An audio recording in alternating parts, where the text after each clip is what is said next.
Salve, salve, galera! Rogério, olha só, Rogério, garotada aí agora, todo mundo apreensivo à prova, Rogério. E aí, estão preparados? O que tu acha? Ah, com certeza. Ó. Galera aí viu 15, 16, 17 aulas e agora chegou o momento de botar em prática daqui a pouquinho, né, o que aprenderam durante as aulas, né? É isso aí. Selecionadas aí, principalmente aí para a nossa avaliação. É a primeira avaliação da geografia do terceiro ano da unidade 1, né, professor Jorge? Perfeito. Daqui a pouco vem outras, mas isso aqui é só o esquenta, para vocês ficarem espertos aí. Sem mais delongas, vamos lá pro quadro. Bora, vamos começar, bora. Que a garotada aí tá agitada. Vamos lá. Olha aí, 18.1, revisão geral da unidade 1. Vamos falar sobre a urbanização no Brasil, a aula 2 e 3, né, sobre urbanização, o crescimento populacional do mundo e o crescimento populacional no Brasil, que é 2 aulas, aula 1 e 2. Vamos lá. Na aula 4.1, falamos sobre a urbanização do Brasil. Citamos a questão da hierarquia rede urbana, as metrópoles brasileiras, a questão da moradia e falamos também sobre especulação imobiliária. Então a gente já começa relembrando que o Brasil nem sempre foi um país urbano.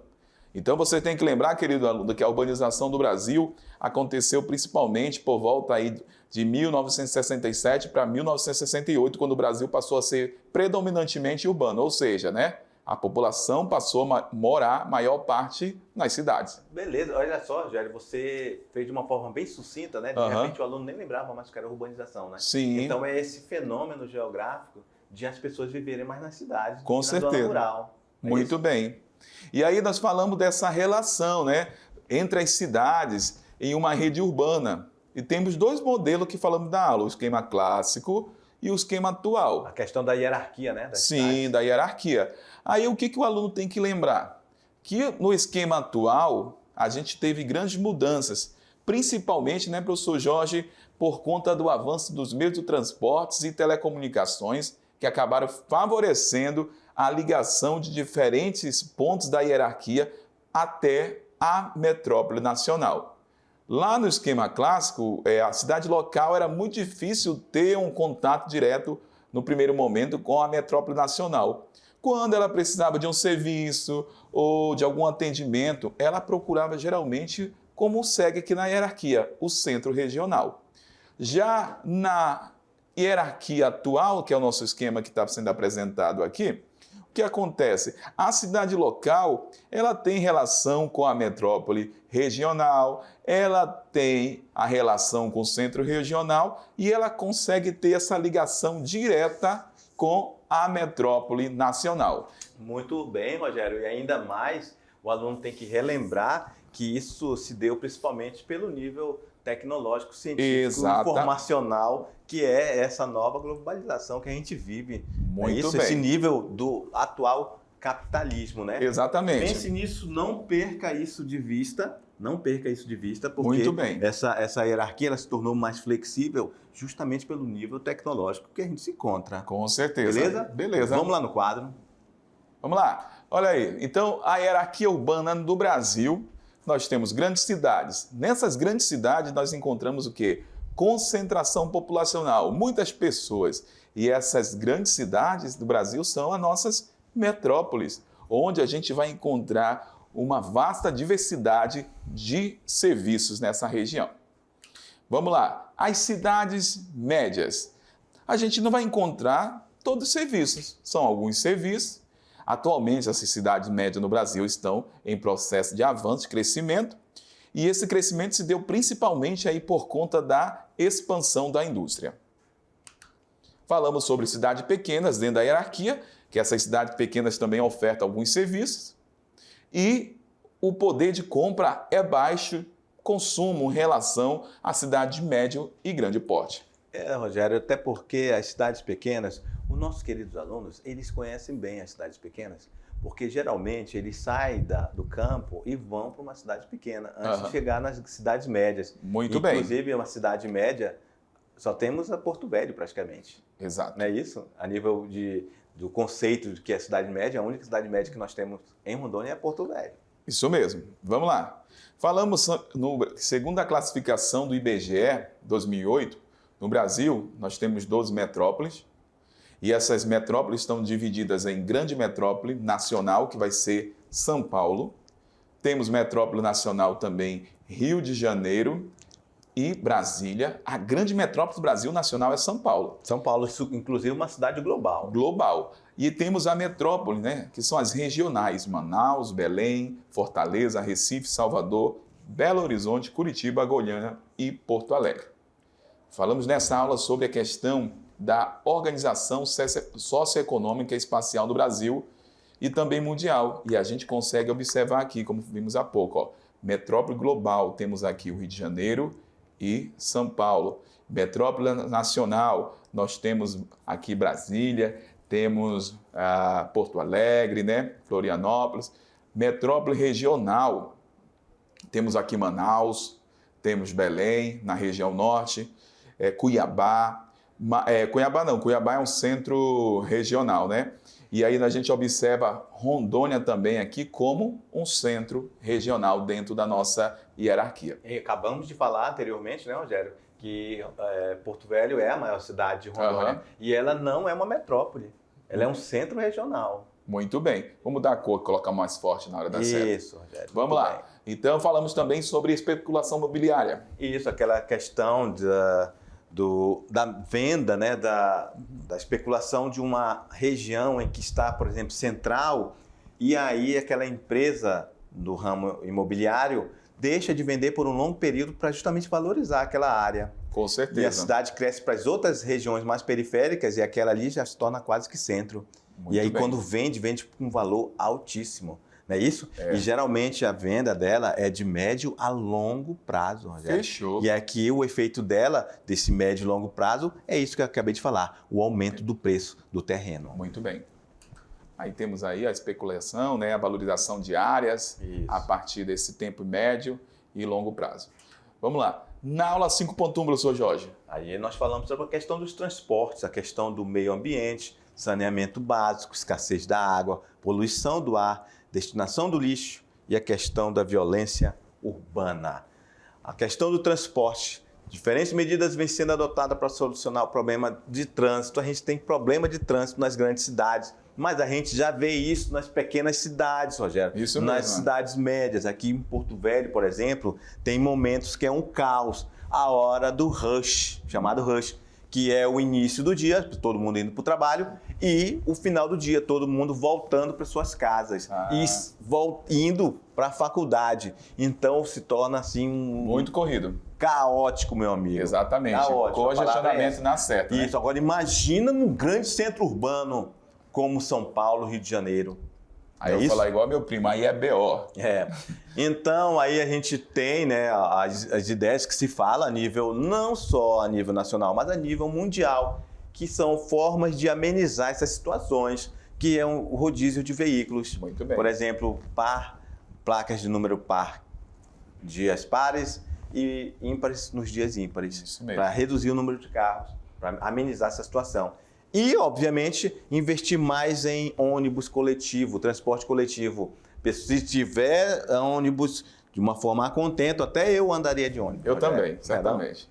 Falei até na aula que é o metrô, né? O trem. Mesmo aqui em Porto Velho, Eu falei. Quer nada, menino.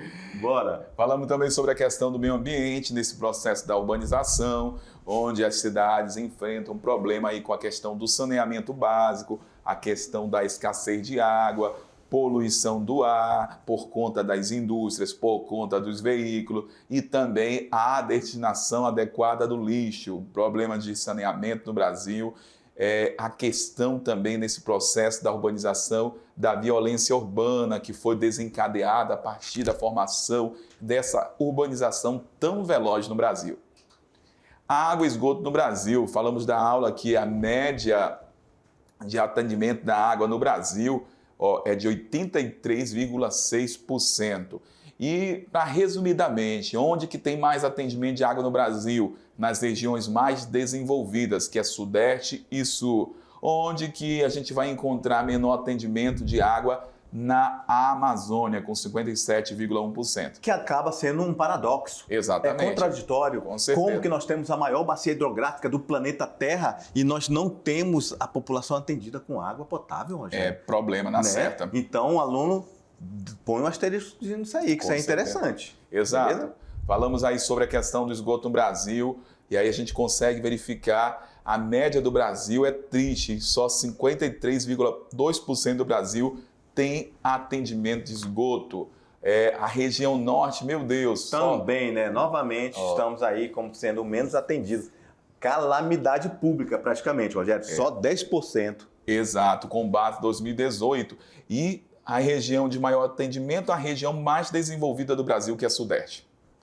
Falamos também sobre a questão da poluição atmosférica durante essa aula e falamos que Santa Gertrudes, a cidade, né, com maior poluição, né, professor Jorge? Isso. Que ela faz parte lá, é uma cidade do estado de São Paulo. Todas são de São Paulo, Rogério. Olha só, as mais poluídas do Brasil estão em São Paulo. A maior parte das indústrias, né, professor Jorge? É o centro industrial do Brasil. E citamos a países, né? Índia, ó. Índia também está liderando aí várias vezes, hein? Isso, olha só. Índia e Índia. Muito bem. 1, 2, 3, 4, 5 das cidades das 10 mais poluídas do mundo estão na Índia.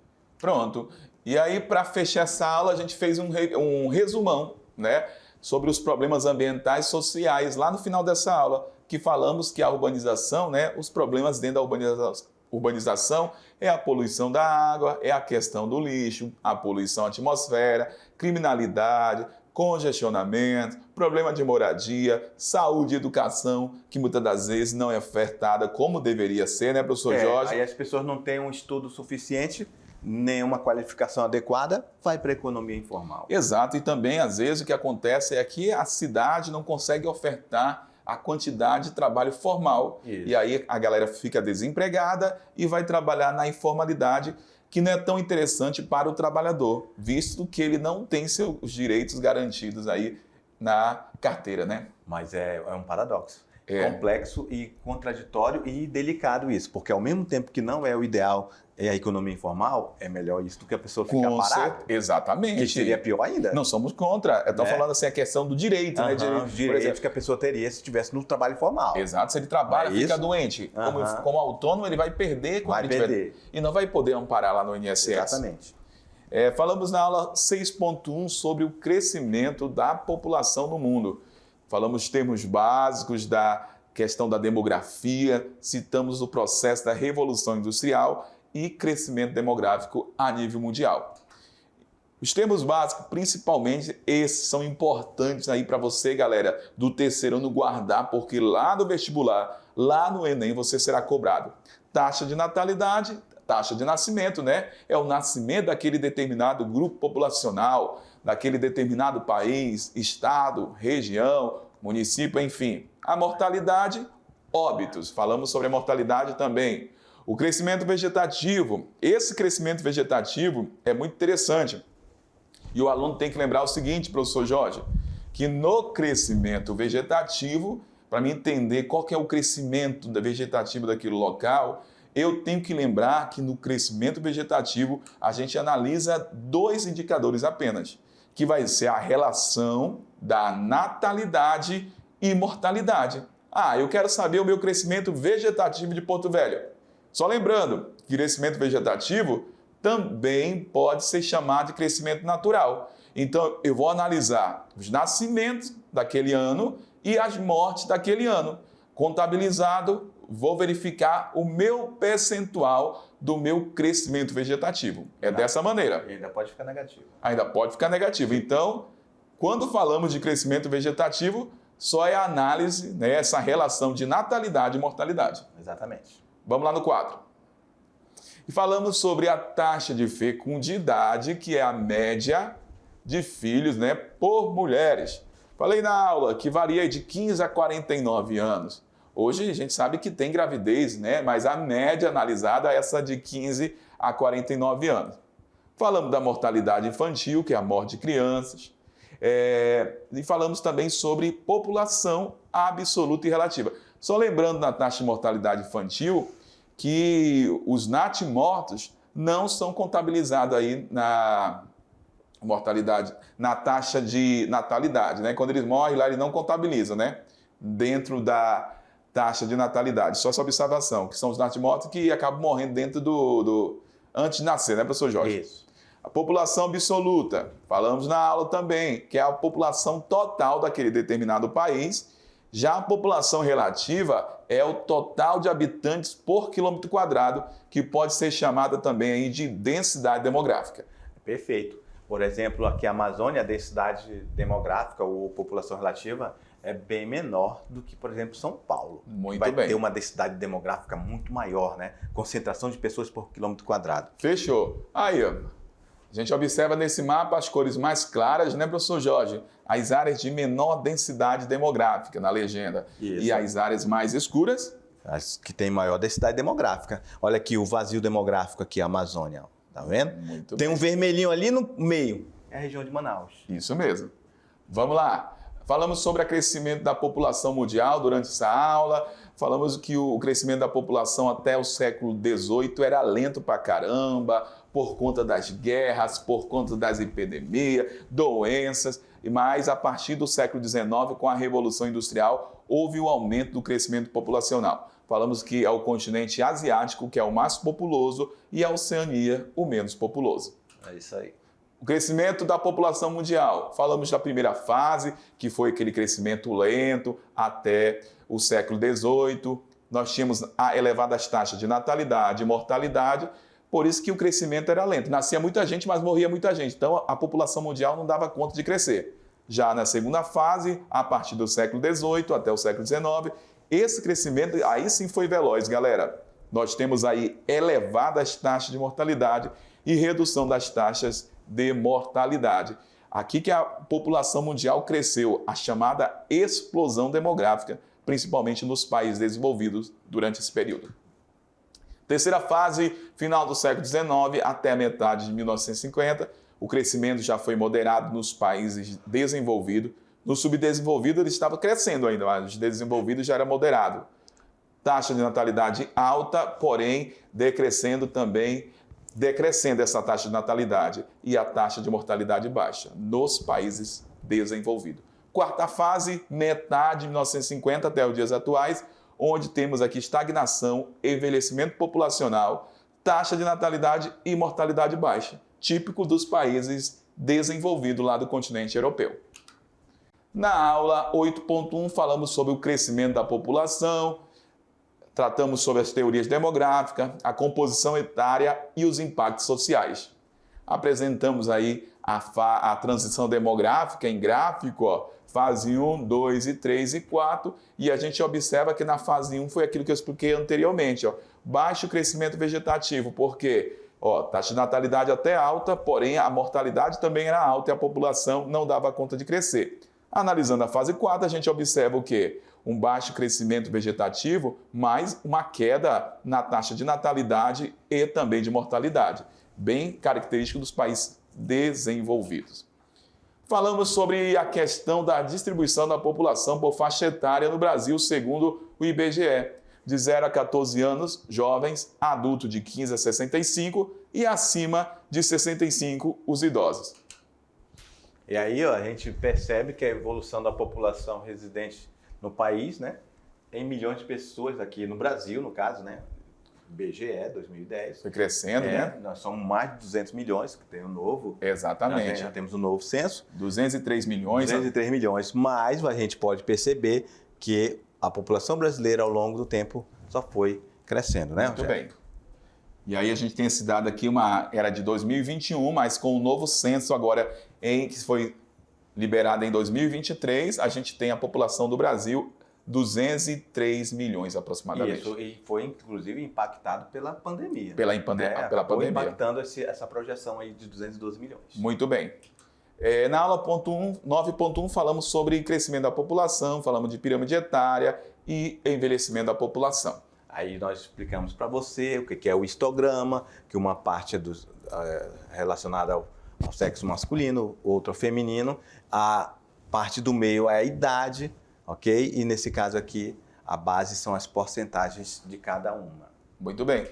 Apresentamos para vocês a pirâmide de um país jovem, que tem a característica de ter uma base mais larga e um topo mais estreito. Que é uma pirâmide normal. Falamos sobre a pirâmide adulta de um país que está em transição, né, da sua população, onde tem a base já mais estreita porque está nascendo menos e o topo elevando-se a cada ano. Isso, e a pirâmide envelhecida é essa pirâmide que é quase um quadrado, beleza? Geralmente de países ricos, enquanto uma pirâmide jovem é de países pobres. Desenvolvido. Isso. E aqui a gente pode citar subdesenvolvidos. Pronto, está aqui a pirâmide etária da Tanzânia, que é um país subdesenvolvido. A gente observa a sua base mais larga.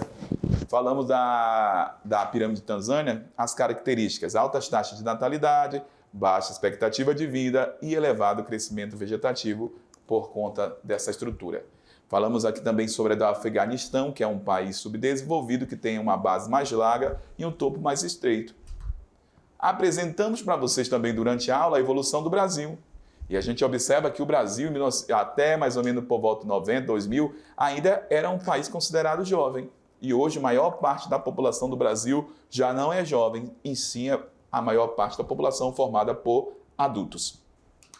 Temos aqui a questão do bônus demográfico, que falamos na aula, que também é chamado de janela demográfica. Esse conceito refere-se ao maior número de pessoas, quando aquele país tem maior parte da sua população em idade ativa apta para o trabalho, que é essa população de 15 a 64 anos. Nem todos os países são dessa forma. Nós temos países europeus que já enfrentam vários problemas, que já não têm aí a sua questão da sua população economicamente ativa disponível. Aí acaba abrindo suas porteiras para a imigração.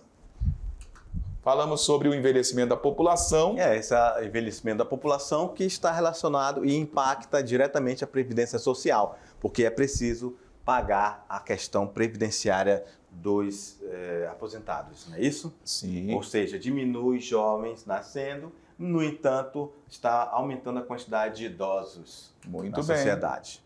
O Brasil é considerado um país de adultos, como falei há pouco para vocês, e a gente consegue verificar nesse gráfico aqui, ó, em 2010, olha só. A população, né, de jovens, a população por idade de grupo, né, de 0 a 14 anos, 15 a 64 anos e 65 ou mais. Então, 65 ou mais, a gente pode ver que percebe que ela continua crescendo. Crescendo, e a nossa população, maior parte, é formada por adultos. Falamos sobre a pirâmide etária do Brasil, né, sobre a questão do percentual da nossa população idosa, que é acima de 60 anos, 28,7 milhões, representando 13,6% da população do Brasil, de acordo com a informação de 2020. E para finalizar, falamos sobre a população idosa no mundo, que cresce a cada dia mais e acaba sendo um desafio para as nações. Assim como o Brasil, hoje outros países estão passando por esse processo de crescimento da população idosa. E a partir dessa situação é necessário invertir, rever a questão previdenciária, porque senão esse país futuramente, né, professor Jorge, pode enfrentar uma crise. Crise financeira. Exatamente. Porque muita gente para pagar aposentadoria. Muito bem. Então, olha só, feita a revisão, nós desejamos aí para vocês, galera, uma excelente avaliação. Valeu! Tchau! Tchau!